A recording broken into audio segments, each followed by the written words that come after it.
Bonjour tout le monde, on va commencer donc un nouveau chapitre sur l'énergie mécanique, le chapitre 10. C'est le dernier chapitre qu'on va faire sur le thème de la mécanique. Il n'est pas très compliqué normalement, donc on va commencer tout de suite. Pour parler d'énergie mécanique, on est obligé de parler de travail d'une force. Le travail et l'énergie ont la même unité, c'est en joules. Donc qu'est-ce que le travail? Par exemple, dans le cas d'un choc, on a une force qui s'applique durant un temps court. Exemple, vous mettez un coup sur un mur, votre poing, par exemple, a été en contact avec le mur seulement pendant une fraction de seconde.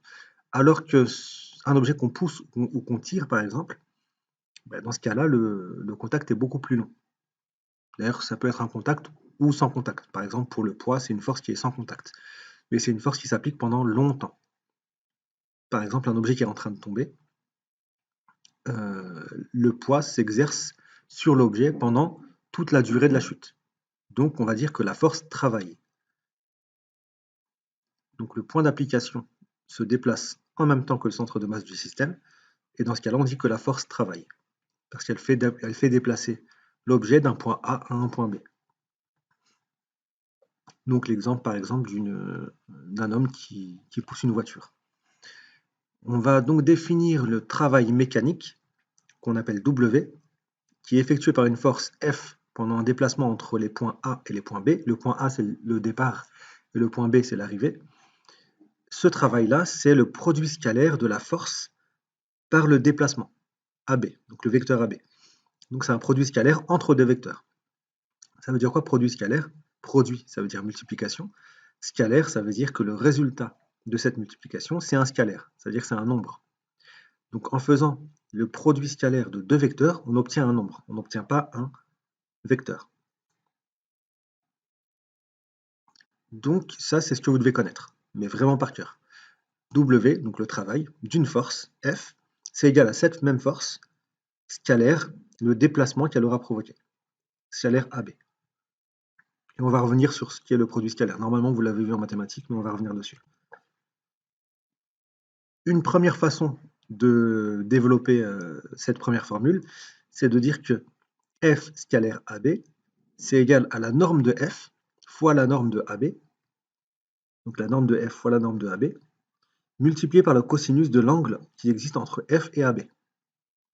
Donc, par exemple, si F est comme ça et que AB est comme ça, il y aura un angle entre les deux, par exemple de 30 degrés, donc ce sera le cosinus de l'angle. Pourquoi est-ce qu'on a cette formule? On reviendra sur ça après. Deuxième façon de calculer cette expression-là, donc ce produit scalaire, c'est avec les composantes des vecteurs. Donc imaginez qu'on a bien f scalaire AB. Si on dit que les composantes de f dans un repère orthonormé xy, oxy, c'est fx et fy, et que les composantes du vecteur AB, c'est xb moins xa selon l'axe OX et YB moins YA selon l'axe OY, dans ce cas-là, le produit scalaire de f par AB, c'est la composante de x de f fois la composante de x de AB, plus la composante selon x de f, fois la composante selon y de AB. J'espère que j'ai été clair. Donc en gros, ça fait fx fois xb moins xa, plus f de y fois yb moins ya. Et ces deux façons de calculer reviennent au même. Vous voyez qu'on trouve la même chose en fait. Et parfois, dans un exercice, ce sera plus simple de faire ça. Parfois, ce sera plus simple d'avoir ça. Si vous avez un angle, autant utiliser ça. Si vous avez les coordonnées, autant utiliser ça. Après, prenez ce avec quoi vous êtes le plus à l'aise. Et comme je vous ai dit tout à l'heure, l'unité du travail, c'est le joule, comme l'énergie. Donc le travail, c'est une énergie en fait. Donc, j'ai oublié de changer ça. Peu importe, c'est pas grave. Donc ça, je vous l'ai déjà dit. Un produit scalaire, c'est un produit. Et le résultat, c'est un scalaire. Exemple, si je veux le produit scalaire de AB et AC, donc AB scalaire AC, ça va me donner, j'arrive pas à voir ma flèche, donc ça, scalaire, ça. Là, cette fois-ci, on vous donne un angle. Comme vous avez un angle, vous allez utiliser AB scalaire AC est égal à AB fois AC fois le cosinus de l'angle entre AB et AC. Donc c'est θ ici. Et on verra après que c'est AH. On verra après que c'est AH. Là, j'ai pris le problème à l'envers. En fait, je vous ai dit que AB scalaire AC, c'était comme si c'était AB fois la composante selon AB, selon le vecteur AB, du vecteur AC. Donc la composante, c'est AH. Et on va revenir en arrière et puis on va voir que c'est bien ce qu'on a trouvé tout à l'heure. AH, qu'est-ce que c'est? AH, c'est, dans ce triangle-là, qui est un triangle rectangle, c'est le côté adjacent. AC, c'est le côté, c'est l'hypoténuse. Donc qu'est-ce qu'on a entre le côté adjacent et l'hypoténuse? On a le cosinus. Donc cosinus, c'est bien égal à adjacent sur hypoténuse. Donc le cosinus de l'angle ABAC, donc le cosinus de l'angle θ, c'est AH sur AC.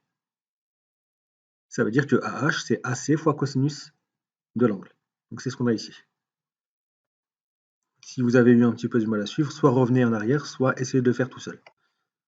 C'est à peu près la même chose c'est exactement la même chose que ce qu'on fait avec les vitesses, quand on décompose les vitesses en V0x, V0y. Donc, qu'est-ce qu'on a? Si je remplace AH ici par ce que j'ai trouvé, je retrouve AB fois AC fois cosinus de l'angle entre les deux. Donc, c'est ce que je vous ai dit tout à l'heure. Là, c'est juste un peu de maths. Au pire, vous apprenez juste ça. Donc, on voit bien que le produit scalaire de deux vecteurs, ça donne un nombre, ça donne une norme. Ça ne donne pas un vecteur. Donc, ensuite, le travail selon l'angle entre la force et le déplacement, on aura soit un travail moteur, soit un travail nul, soit un travail résistant. Donc le travail moteur, c'est si l'angle entre la force et le déplacement est compris entre 0 et 90 degrés, dans ce cas-là, j'aurais dû mettre ou égal ici. Pas ici, mais ici, j'aurais dû mettre ou égal. Peu importe. Dans ce cas-là, si on a un angle entre 0 et 90 degrés, le cosinus est positif. Et si le cosinus est positif, on aura un travail moteur. Parce que, j'aurais dû vous le mettre bon. Peu importe, retenez ça. Ça veut dire qu'en gros, imaginez que ici, vous ayez une voiture, vous poussez la voiture dans ce sens-là. La voiture, elle va avancer comme ça. Vos mains, vous les positionnez comme ça. C'est bizarre, hein, le mieux c'est de les positionner comme ça. Bon, imaginez que vous les positionnez vous poussiez un peu vers le haut, mais vers l'avant aussi. Donc la voiture va bien avancer, mais sur le sol. Donc votre travail, c'est un travail moteur. Si votre force était pile poil comme ça, il serait mieux. Il serait moteur aussi, mais il serait mieux. Donc c'est un travail moteur, ça veut dire qu'il permet le mouvement. Il permet d'aller dans le sens du mouvement. Ensuite, un travail nul, c'est quoi? C'est si votre force, vous l'exercez dans une direction perpendiculaire au mouvement. Donc, vous avez 90 degrés. Dans ce cas-là, on a un travail nul. Pourquoi? Parce que, j'aurais dû l'écrire encore une fois, parce que AB fois F plutôt, fois AB fois le cosinus de l'angle, c'est le travail. Donc on aura bien F fois AB fois quelque chose de positif. Donc ici, on aura quelque chose de positif. Si on a quelque chose de positif, c'est moteur. C'est ce que j'ai ici. Le travail sera positif. Alors que là, on aura F fois AB fois le cosinus de 90. Et le cosinus de 90, c'est 0. Donc ça veut dire qu'on aura un travail nul.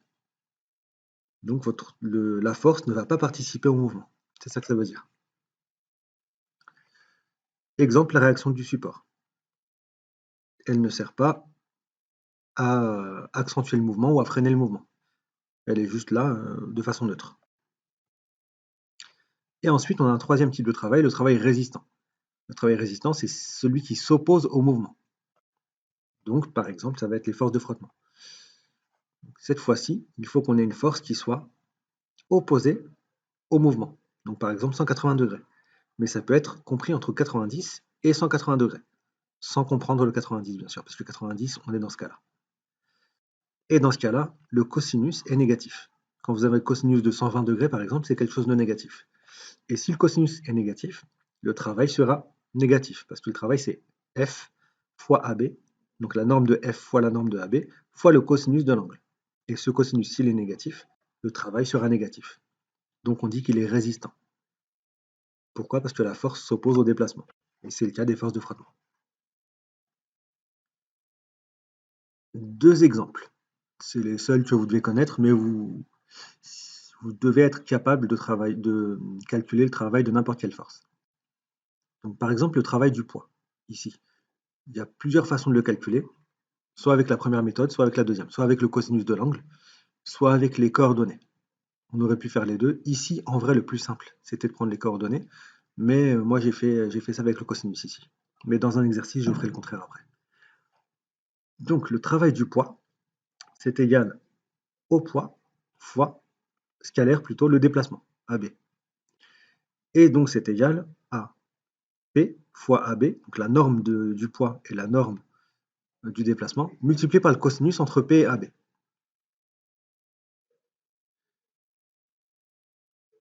Donc, c'est quoi cet angle? J'aurais dû mettre le poids ici, je pensais que je l'avais mis. Donc le poids, il est où? Il est ici. Donc, ici, vous avez l'angle θ. Et le cosinus de l'angle entre P et AB, c'est ça. Vous avez P ici, et vous avez AB comme ça. C'est quoi cet angle-là? Cet angle-là, c'est, normalement, vous devez connaître une règle pour les triangles, c'est que la somme des angles est égale à 180 degrés. Autrement dit, en radians, plutôt qu'en degrés, la somme des angles, c'est égal à pi. C'est pareil, 180 degrés ou pi, c'est pareil. Donc ça veut dire que cet angle, plus cet angle, plus cet angle, ça doit faire 180 degrés, ou pi. Donc ça veut dire que θ plus pi sur 2 plus quelque chose égale à pi. Donc cet angle, ça fait pi sur 2 moins θ. Faites-moi confiance, faites-le sur un petit papier si vous voulez, et vous trouverez ça. Donc, qu'est-ce qu'on a? AB fois cosinus, on va juste prendre cette partie-là, sans le P. AB fois cosinus de cet angle-là. Ça donne quoi? AB, c'est là. Et le cosinus de l'angle, c'est le cosinus de cet angle-là. Donc là, j'ai AB, donc j'ai le cosinus, j'ai l'hypoténuse, pardon. Moi, ce qui m'intéresse, c'est d'avoir ça. Si vous faites le cosinus de cet angle-là, ça va vous donner adjacent, donc ZB moins ZA, ou ZA moins ZB plutôt, pardon, divisé par l'hypoténuse, qui est AB. Donc, ça vous donne que ZA moins ZB est égal à AB fois le cosinus de cet angle-là. Donc, pi sur 2 moins θ. Et finalement, on trouve que on a remplacé tout ça par ZA moins ZB. Il ne nous reste plus que P fois ZA moins ZB. C'est ce qu'on a ici. Et comme P est égal à mg, finalement, on a ça. Et ça, c'est ce que vous devez à peu près trouver à chaque fois. M fois G fois l'altitude. En gros, c'est à peu près ça. Fois la différence d'altitude plutôt, delta Z. Et ce travail ne dépend pas du chemin suivi entre A et B. Qu'est-ce que ça veut dire? Ça veut dire que si le bobsleigh avait suivi un chemin avec plein de bosses entre les deux, mais qu'il part du point A et qu'il arrive bien à ce point B-là, peu importe qu'il passe par là, qu'il passe par un creux, qu'il passe par plein de bosses, ou qu'il aille tout droit, le travail est le même. Il ne dépend pas du chemin suivi. Ce qui est important, c'est le départ et l'arrivée. Donc ici, j'avoue que c'était un petit peu, c'était pas très très simple, parce qu'il y a des angles un peu spéciaux, et puis les cosinus, vous avez un peu de mal. Donc peut-être que le mieux pour vous ici, ça aurait été d'utiliser la deuxième méthode, c'est-à-dire P scalaire AB, c'est égal à Px fois xb moins xa, multiplié par Py, plus pardon, Py fois xb moins xa. Ou Pz plutôt, x et z. Et essayez de le faire chez vous, vous allez voir que c'est plus simple. Et on le fera tout à l'heure dans un exercice. Pardon. Vous avez maintenant le travail d'une autre force, de la force électrique. Comment est-ce qu'on calcule le travail de la force électrique? Toujours avec la même formule. Travail est égal à la force multipliée par le scalaire plutôt du déplacement, donc AB. Parce que là, on va dire que la particule qui est là, qui est positive, va se déplacer de A à B. Dans ce cas-là, je me suis trompé ici, c'est pas P, c'est la force électrique fois le déplacement, multiplié par le cosinus de l'angle entre les deux. C'est quoi cet angle-là? La force électrique, elle est comme ça, et le déplacement est aussi comme ça, AB. Donc il n'y a pas d'angle. L'angle est égal à 0. Donc on a l'angle qui est égal à 0, ça fait cosinus de 0, ça fait bien 1. Donc il ne reste plus que, si on remplace ça par 1, il ne reste plus que P fois AB. N'importe quoi, P, c'est la force électrique que je vous avez dit, fois AB. Il ne reste plus que ça. Donc là c'est assez simple. Comme vous savez que la force électrique, c'est la charge électrique multipliée par le champ électrique, Q fois E, pour la force électrique, on a déjà fait des exercices de ce type-là, dans un condensateur plan. Finalement, on a Q fois E fois AB. Et on peut encore aller un petit peu plus loin en disant que E, c'est U divisé par D, donc U, c'est E fois D. Ici, c'est la distance, donc c'est AB. Je me suis trompé. J'ai fait une bêtise ici. Parce qu'en fait, j'avais changé, j'ai déplacé un petit peu cette armature. On va dire que l'armature est ici, et pile poil en A. Je me suis trompé ici. L'armature est pile poil en A.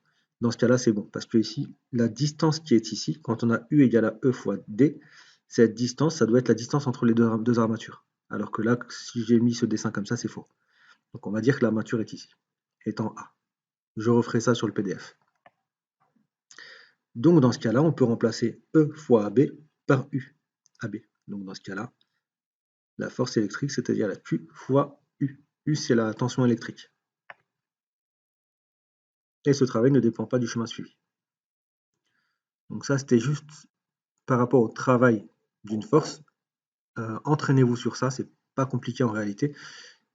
J'ai fait des petites erreurs sur le PowerPoint que je vais changer, donc désolé pour ça.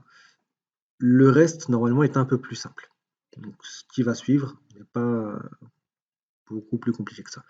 Et c'est ça qui va être le plus important. C'est pas vraiment ce qu'on a vu avant, mais soyez concentrés vraiment à partir de maintenant. Qu'est-ce que l'énergie mécanique? L'énergie mécanique, c'est la somme de l'énergie potentielle et de l'énergie cinétique. Donc ça, c'est à apprendre par cœur. EM, c'est égal à l'énergie cinétique fois l'énergie potentielle.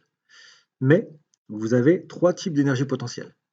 L'énergie potentielle de pesanteur, l'énergie potentielle électrique, l'énergie potentielle élastique. Je crois que j'ai plutôt appelé ça élastique et ça électrique. L'énergie potentielle de pesanteur, c'est dû à un objet qui est en altitude et qui peut potentiellement tomber pour libérer son énergie. L'énergie potentielle élastique, c'est par exemple un objet qui est fixé à un élastique qui est tendu ou à un ressort. Potentiellement, si on lâche l'élastique, l'objet peut, ou le ressort, l'objet peut être éjecté. Donc il y a une énergie qui est potentielle. Et l'énergie potentielle électrique, c'est dû à un champ électrique. Donc on a l'énergie potentielle qui peut être soit l'une, soit l'autre de toutes ces énergies potentielles. En général, on n'a pas les trois d'un coup. On a soit celle-là, soit celle-là, soit celle-là. Plus l'énergie cinétique. L'énergie cinétique, c'est 1/2 de m fois v au carré. Donc c'est l'énergie qui est due à la vitesse. Et qui est proportionnelle à la vitesse au carré. Ça, c'est à connaître par cœur aussi. Ensuite, je vais vous donner l'expression de chacune de ces énergies qui sont aussi à connaître. L'énergie potentielle de pesanteur, c'est mgz. M, c'est la masse du système en kilogrammes.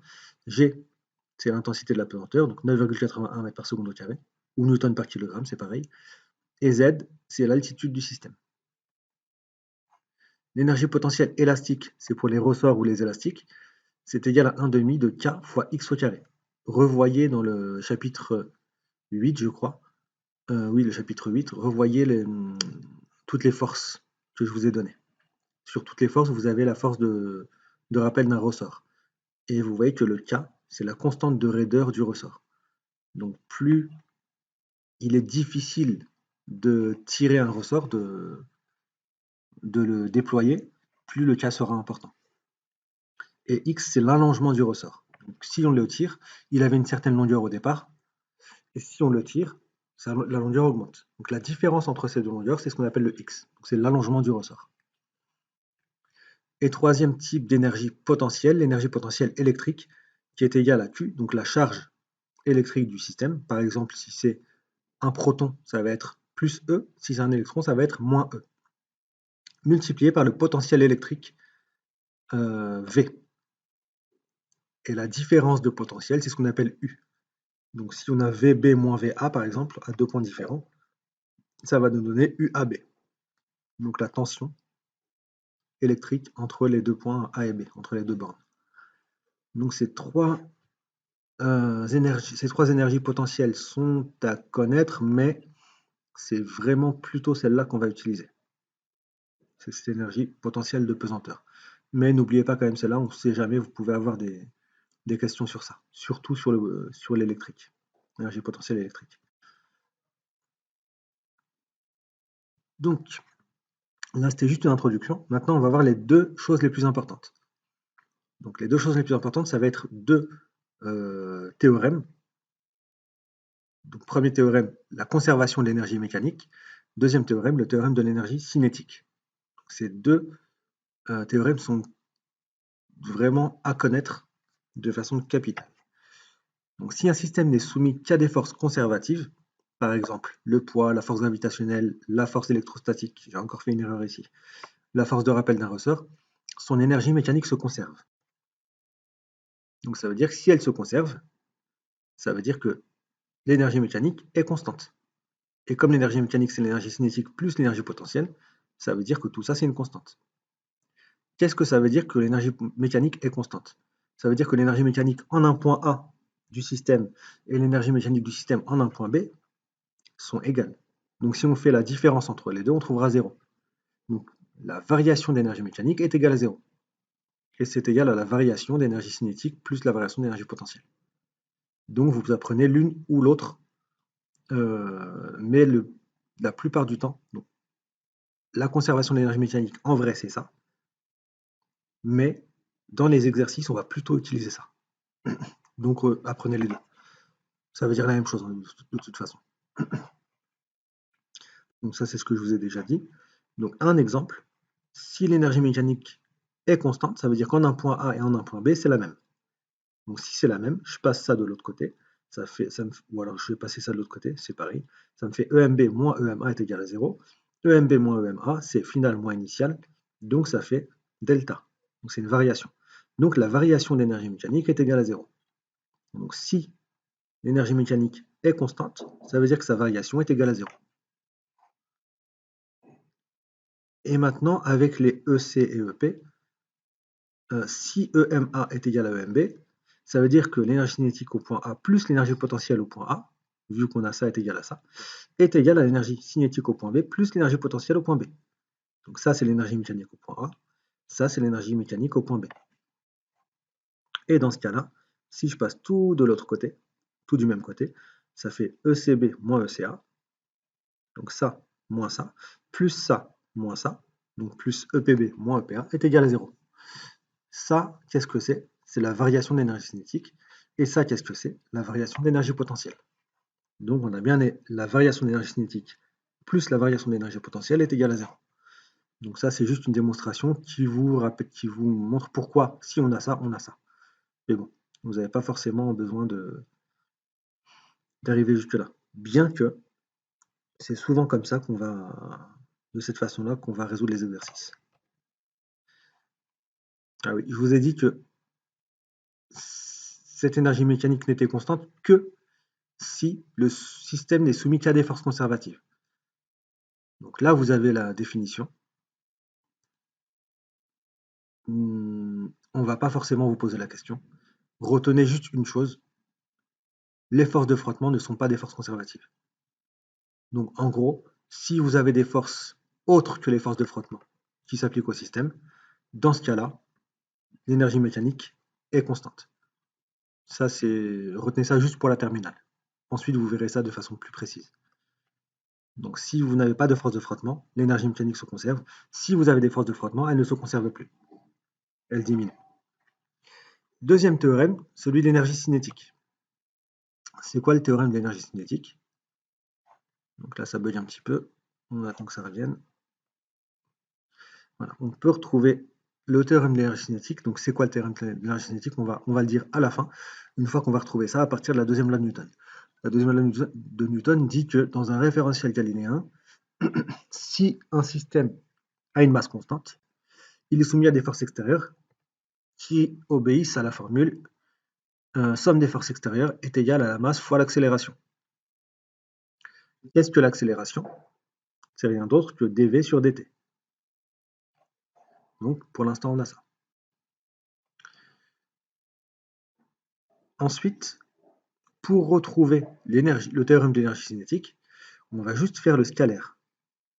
De ce côté et de ce côté, de ça, scalaire v. Et de ça, scalaire v. Donc ce sera égal. J'ai juste ajouté ça ici et ça ici. Pas ajouter, mais si tu fais un scalaire ici et un scalaire ici. Ça va servir à quoi? Ce v là, c'est dOg sur dt, ça vous le savez déjà. Et le v qui est là, je l'ai juste mis devant. Mais peu importe. Donc, ça vous donne quoi? J'ai un dt ici, un dt ici. Pour l'instant, vous n'aviez jamais fait ça, mais on a le droit de les enlever. Ça se simplifie. Donc, il nous reste f fois dOg est égal à mvg fois dvg. À partir de là, en vrai, ce qu'il faudrait faire, c'est faire une intégration. Nous, pour l'instant, ce qu'on a appris à faire, c'est juste des primitives. Donc, un peu plus tard dans l'année, dans pas très longtemps, je vous apprendrai à faire des intégrales. Donc, intégrer quelque chose comme ça. Et en faisant l'intégrale de tout ça, en intégrant entre A et B, entre le point A et le point B, parce que là, on a D de OG, ça veut dire que c'est un petit déplacement du point G. Le point G, c'est quoi? C'est le centre de masse du système. Donc le centre de masse du système s'est déplacé petit à petit. Et on va dire que le tout début, c'est le point A, et la fin, c'est le point B. Et on a découpé ce mouvement en plein de petits morceaux qu'on appelle DOG. Donc si on intègre entre le début et la fin, donc A et B, qu'est-ce qu'on va trouver? Et ça, en fait, pour l'instant, faites-moi confiance, et ensuite je vous montrerai comment on fait une intégrale. On trouve F, la force extérieure, scalaire. Je ne sais pas pourquoi j'ai mis ça. Normalement, c'est somme des forces extérieures, mais peu importe. On va dire qu'il n'y a qu'une force. Scalaire D de OG, donc scalaire AB plutôt, est égal à la masse du système fois VB au carré moins VA au carré, divisé par 2. Pourquoi? Parce que V dVg, si on intègre ça, c'est comme si on faisait la primitive de V. Et V ici, ce n'est pas une constante, il varie. Donc c'est quoi la primitive de quelque chose qui varie? Par exemple x, la primitive de x, c'est x au carré sur 2, plus une constante. Donc ça, la primitive de v, ça va être v au carré sur 2, plus une constante. Mais comme on intègre entre a et b, ça va donner v au carré sur 2, mais entre deux endroits différents, b et a. Donc ça, vous ne pouvez pas le trouver pour l'instant tout seul, donc faites-moi confiance. Et finalement, qu'est-ce qu'on trouve? Ça, qu'est-ce que c'est? C'est 1 demi de mvb carré moins 1 demi de mva carré. Donc c'est l'énergie cinétique au point B moins l'énergie cinétique au point A. Donc ça donne la variation d'énergie cinétique qui est égale à quoi? Le travail des forces extérieures. Donc c'est la force extérieure, donc plutôt la somme des forces extérieures, scalaire le déplacement. Et ça, c'est la définition du travail. Donc finalement, on a le théorème de l'énergie cinétique qui est ce qui est encadré ici. Donc la variation d'énergie cinétique est égale au travail de la somme des forces. Donc là, je changerai ici aussi, je mettrai somme sur le PDF avant de vous l'envoyer. Donc j'ai fait pas mal d'erreurs, je suis désolé. Donc quelques exemples. On va prendre un exemple. Une balle lâchée sans vitesse initiale d'une hauteur h. Donc, quelle sera sa vitesse au niveau du sol? Donc là, soit on peut faire deuxième loi de Newton et dérouler jusqu'à trouver la vitesse. On trouve Vx et on trouve Vy. Et on fait ensuite le théorème de Pythagore pour avoir la vitesse. Soit on résout ça avec soit la conservation de l'énergie cinétique, soit le théorème, la conservation de l'énergie mécanique, soit le théorème de l'énergie cinétique. Donc comment résoudre ça avec la conservation de l'énergie mécanique? Donc on sait que la balle n'est soumise qu'à son poids, c'est une force conservative, donc l'énergie mécanique se conserve entre le haut de la tour et le sol. Donc, le haut de la tour, on va appeler ça le point A, le sol, on va appeler ça le point B. Si ça se conserve, ça veut dire que la variation d'énergie mécanique est nulle. Donc, entre les points A et point B. Donc, ça veut dire que je vais juste prendre cette partie-là. Delta EC plus delta EPP est égal à 0. Pourquoi je n'ai pris que EPP ici, l'énergie potentielle de pesanteur? Parce qu'il n'y a pas d'énergie potentielle élastique. On n'a pas affaire à un ressort ou un élastique ici. Et il n'y a pas d'énergie potentielle électrique. On n'a pas de champ électrique. Par contre, on a un champ de pesanteur pour une balle. Donc, on utilise bien l'énergie potentielle de pesanteur. Donc, ECB moins ECA, c'est ça, plus EPPB moins EPPA, c'est ça, est égal à 0. Ensuite, on sait que EC, c'est 1/2 de mv carré. Comme on est au point B, on aura la vitesse au point B, au carré, alors que la masse, il n'y a pas de masse au point B et de masse au point A, parce que la masse est constante. Plus EPPB moins EPPA, ce qui est l'énergie potentielle de pesanteur, c'est la masse fois le champ de pesanteur, G, fois l'altitude. Donc pour EPPB, c'est mgzb, EPPA, c'est mgza. Tout ça, c'est égal à 0. Ensuite, qu'est-ce qui m'intéresse? Moi, je veux la vitesse de la balle au niveau du sol. Le sol, c'est le point B. Donc, je vais essayer d'isoler VB. Donc, pour l'instant, j'isole tout ça, 1/2 de mvb carré. Donc, je passe tout de l'autre côté. Ça me donne ce que vous avez ici. J'ai passé, donc tous les signes changent.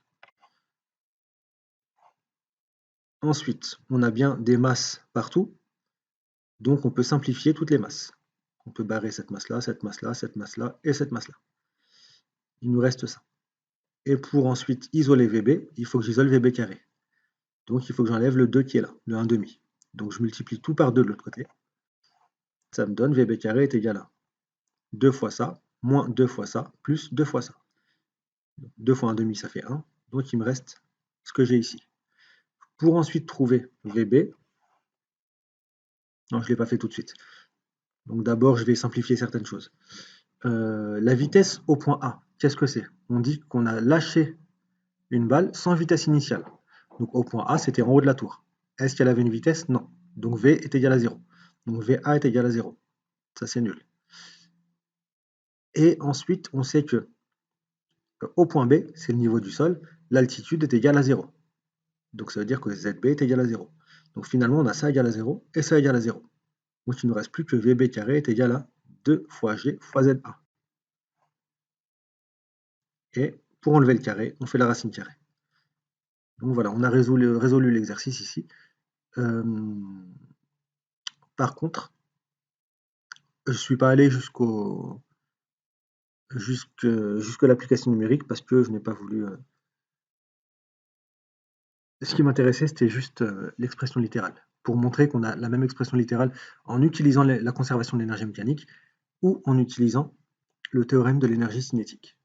Donc, théorème de l'énergie cinétique, qu'est-ce qu'on a? La balle n'est soumise qu'à son poids, on est dans un référentiel terrestre supposé galiléen. Donc, ici, pourquoi je mets référentiel terrestre supposé galiléen alors que là, je ne l'ai pas mis? Parce que le théorème de l'énergie cinétique, il provient de la seconde loi de Newton. Et pour l'utiliser, on a besoin que le référentiel soit galiléen. Alors que ici, pour utiliser la conservation de l'énergie mécanique, on a besoin de dire que les forces sont conservatives. Ici. Donc c'est pas la même. On ne prend pas le même départ pour rédiger. Donc ça, c'est le théorème d'énergie cinétique.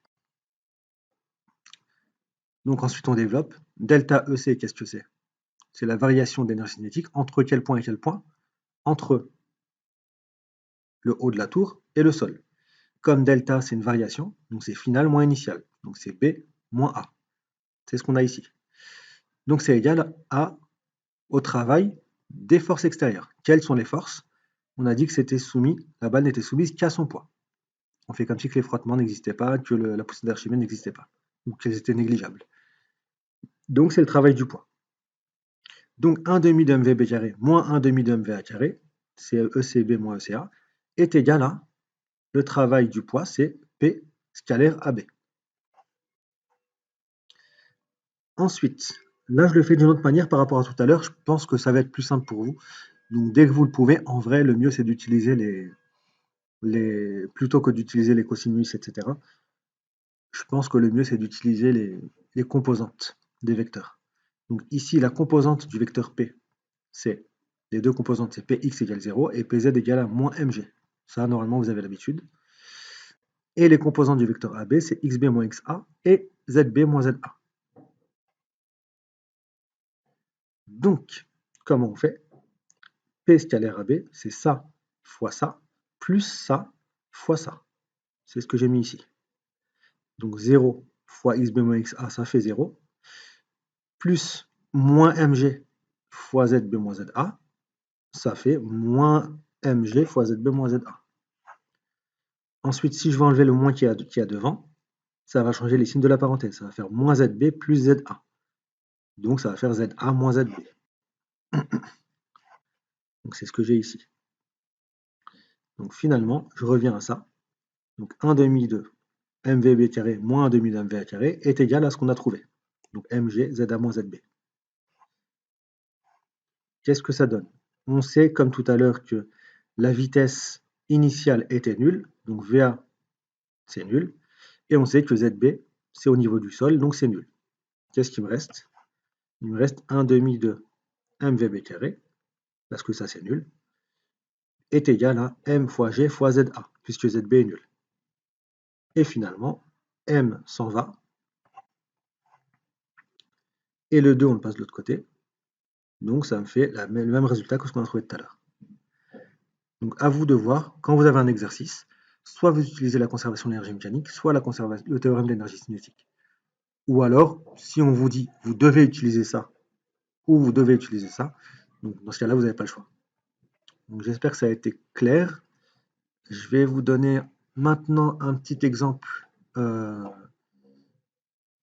avec des forces de frottement. Donc, on a dit que l'énergie mécanique se conservait s'il n'y avait pas de force de frottement. Mais s'il y a des forces de frottement, ça veut dire qu'elles ne se conservent pas. Donc ça veut dire que l'énergie mécanique n'est pas constante. Donc que la variation d'énergie mécanique n'est pas nulle. Donc, qu'est-ce qui se passe? Comme l'énergie de façon globale se conserve tout le temps, j'ai pas dit l'énergie mécanique, j'ai dit l'énergie de façon globale, se conserve tout le temps, ça veut dire que si l'énergie mécanique n'est pas constante, ça veut dire qu'il y a une partie de l'énergie qui a été perdue sous une autre forme que mécanique. Et elle a été perdue sous forme d'énergie thermique. C'est un petit peu ce que vous voyez en ce moment en enseignement scientifique, pour ceux qui sont avec moi en tout cas. Mais vous le verrez cette année. Donc, la variation d'énergie mécanique, comme elle n'est pas nulle, elle est égale à quoi? Au travail des forces de frottement. Mais ça, on ne va pas vraiment le faire. Un petit exemple sur le pendule. Je vais vous mettre une application après pour plutôt une petite vidéo après, une animation pour vous expliquer. Donc ici, vous avez le pendule qui est à une certaine position, et cette position, elle est déviée par rapport à la verticale d'un angle θ. Quand il est ici, le pendule, il a une certaine énergie potentielle de pesanteur, parce que il a une certaine altitude. Donc, il a une altitude qui est là. On va dire que le sol est ici. En vrai, il n'est pas ici, il est plus bas, mais on va dire que quand c'est ici, l'énergie potentielle est nulle, par exemple. Donc là, il a une certaine énergie potentielle de pesanteur. Alors que quand il descend ici, son énergie potentielle de pesanteur est nulle. Quand il remonte, son énergie potentielle de pesanteur augmente. Donc, qu'est-ce qui se passe au niveau de son énergie potentielle de pesanteur? Au début, elle est au plus haut. Ensuite, elle diminue, elle diminue, elle diminue, elle diminue, elle diminue, jusqu'à arriver ici, où elle est nulle. Et elle réaugmente ici, quand le pendule revient en haut ici. Ensuite, ça repart de l'autre côté. Donc, ça refait encore la même courbe, etc., etc. Donc, on obtient une sinusoïde. Dans le même temps, qu'est-ce qui se passe au niveau de l'énergie cinétique? Donc, la vitesse ici du pendule est nulle. Donc, ça veut dire que le rouge ici sera là. La vitesse est nulle.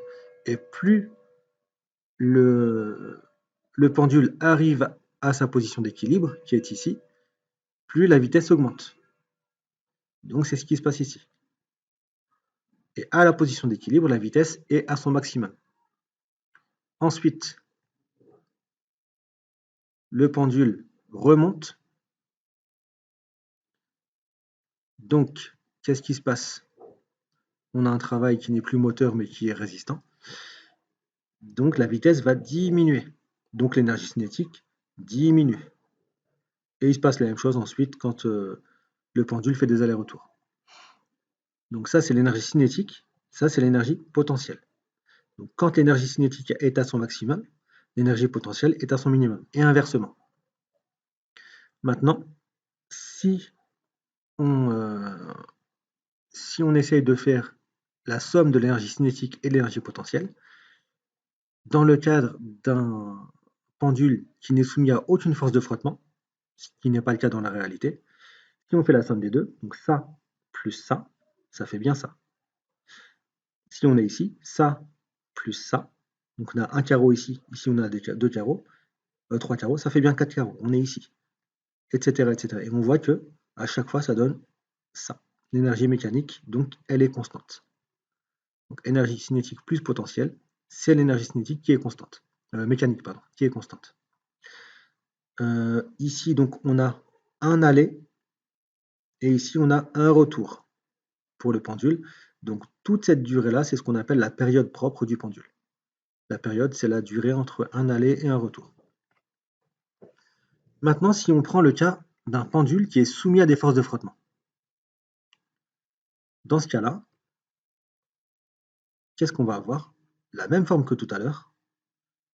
Donc, on a l'énergie cinétique qui est verte. Donc, au début, elle est à son minimum, parce qu'elle est lâchée sans vitesse initiale, alors que l'énergie potentielle est à son maximum. Et inversement. Sauf que, on voit que s'il y a des frottements, qu'est-ce qui se passe? Est-ce que le pendule va aller jusqu'au même niveau de l'autre côté? Non, il va aller un petit peu plus bas. Quand il va revenir un petit peu plus bas. Ensuite, encore un petit peu plus bas, etc. Pourquoi? Parce qu'il y a des forces de frottement. Où ça?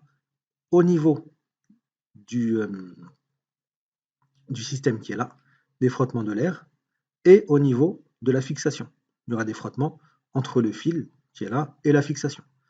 Donc ça veut dire qu'il y aura, qui dit frottement, dit échauffement. Donc il y aura des pertes d'énergie par effet Joule. Donc l'énergie mécanique va se transformer petit à petit en énergie thermique. Donc la différence qu'il y a entre ce qu'on avait tout à l'heure, donc l'énergie mécanique qui était constante, et ce qu'on a maintenant, c'est l'énergie mécanique, l'énergie thermique. Et c'est ce qu'on appelle le travail des forces de frottement. Donc deux petites animations. Donc une animation sur le pendule. Ici, vous voyez le pendule, c'est ce que vous voyez ici. Je vous fais une petite animation. Donc, quand c'est en haut, on est ici. Donc la vitesse, plutôt, quand on est en haut, regardez bien, la vitesse est à son minimum. Et quand elle passe par la position d'équilibre, la vitesse est à son maximum. Et inversement pour l'angle. Quand l'angle est à son maximum, la vitesse est nulle. Et là, vous avez ce que j'expliquais tout à l'heure pour l'énergie potentielle et cinétique. Un autre petit exemple. Vous avez un skater ici. Donc, je vais vous mettre un petit peu tout. Donc, je vous mets la vitesse, je vous mets les énergies. et on va lancer le skater. Qu'est-ce qui se passe ici? À gauche, vous voyez que l'énergie potentielle est à son maximum, alors que si je le mets là, l'énergie potentielle est nulle. En haut, on voit quoi? Que l'énergie potentielle est à son maximum, et c'est l'énergie totale. L'énergie thermique et cinétique sont nulles pour l'instant. Donc regardez ici. Oh, je l'ai lâché, pardon. Il n'est pas dessus. Donc qu'est-ce qui se passe?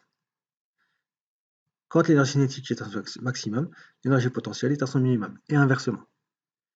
Pour l'instant, je n'ai pas mis de frottement. Là, on va changer, on va mettre des frottements. Donc là, je mets des frottements. Qu'est-ce qui va se passer?